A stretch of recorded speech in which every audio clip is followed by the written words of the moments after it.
Hello बच्चों, आपका स्वागत है एक बार फिर से कमलेश सर केमिस्ट्री धमाका में। आज के क्लास में कक्षा 12वीं में पहला अध्याय रसायन विज्ञान में विलयन है, उससे संबंधित हम बहुविकल्पीय प्रश्नों को करेंगे। तो शुरुआत आज करते हैं। बोर्ड की परीक्षा नजदीक हो गई है, तो आइए जल्दी से हम वीडियो की शुरुआत करते हैं, क्लास की शुरुआत करते हैं। तो आज का पहला प्रश्न है, निम्न में सर्वाधिक परासरण दाब वाला यौगिक है। कौन सा ऐसा यौगिक है जिसका परासरण दाब सबसे अधिक है? 1 molar NaCl, 1 molar barium chloride, 1 molar ammonium phosphate, 1 molar sodium sulphate. परासरण दाब क्या होता है? अणु संख्यक गुण होता है। जिसमें अणुओं की संख्या या आयनों की संख्या ज्यादा होगी उसका परासरण दाब क्या होगा? अधिक होगा। तो आइए देखते हैं किसमें आयनों की संख्या ज्यादा है। तो चेक कर लेते हैं। NaCl, NaCl का जब हम आयनन करेंगे तो सोडियम आयन और क्या होगा? क्लोराइड आयन में टूटेगा। तो कितना आयन? सोडियम का एक आयन और क्लोराइड का एक आयन, तो कुल कितने आयन होंगे इसमें? 2 आयन हो गए। आइए बेरियम क्लोराइड को देखते हैं। बेरियम क्लोराइड को अगर हम आयनित करें तो बेरियम आयन इस तरीके से और क्लोराइड आयन इस तरीके से आयनित होता है। इसमें बेरियम का एक आयन और क्लोराइड का कितना? 2 आयन। तो 2 और 1 मिलाकर कितना आयन हो गया? 3 आयन हो गया।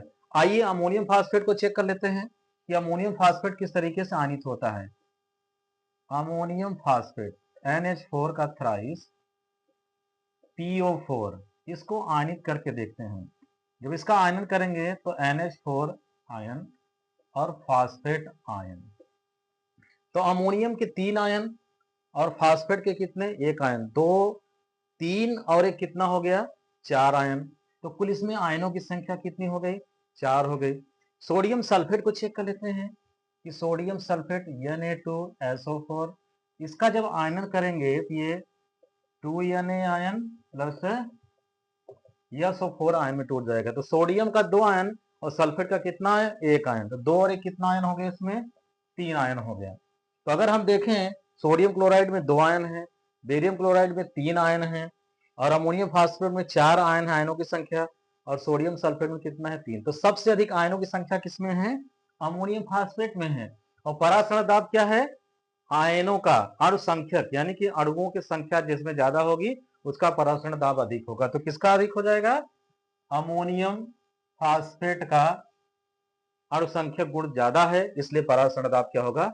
अधिक होगा। इस तरीके से हम कई प्रकार के प्रश्न अगर ऐसे पूछे जाएंगे तो हम ये चेक कर लेंगे जिसमें आयनों की संख्या ज्यादा होगी उसके अणु संख्यक गुण ज्यादा होंगे, जैसे परासरण दाब अधिक होगा। तो आइए अगला प्रश्न हम करके देखते हैं। अगला प्रश्न है, कौन सा अणुसंख्य गुणधर्म नहीं है?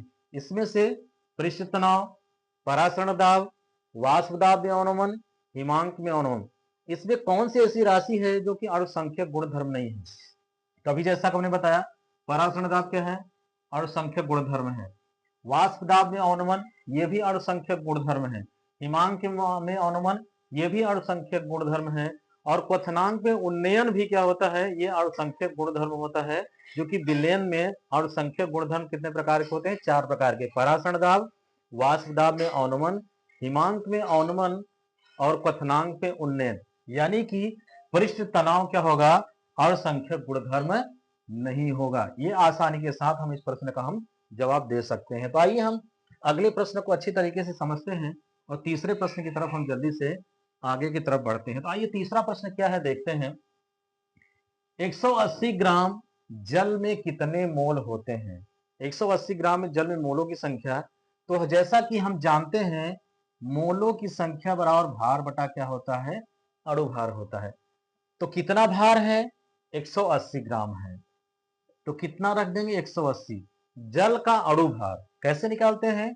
पिछले वीडियो में हमने अणु भार कैसे निकालते हैं हमने बताया, एक बार फिर से बता देते हैं। हाइड्रोजन का परमाणु भार कितना होता है? 1 होता है। कितने हाइड्रोजन के परमाणु हैं? 2 परमाणु है। तो 2 का गुणा करिए, 2 एक नम 2। और ऑक्सीजन के कितने परमाणु हैं? 1 परमाणु। ऑक्सीजन का परमाणु भार कितना होता है? 16। जल का कितना होता है? 18। इसको याद कर लीजिए। तो भार बटे अणु भार, तो 180 ग्राम जल में कितने मोल होंगे? मोलों की संख्या बराबर भार बटा अणु भार। भार कितना है? 180 और अणु भार कितना है? 18। तो 18 से भाग लगाइए, 18 का नंबर 18 और ये 0। तो मोलों की संख्या कितनी हो गई? 10 मोल हो गए। इस तरीके से 180 ग्राम जल में कितने मोल होते हैं? 10 मोल होते हैं।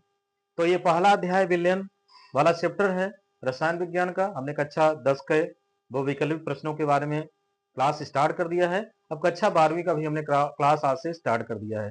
तो कुछ थियरी के साथ भी अगले क्लास में हम आपसे मिलेंगे। तब तक आप पढ़ते रहिए, मेहनत करते रहिए, और वीडियो कैसा लगा लाइक, सब्सक्राइब, शेयर जरूर करें।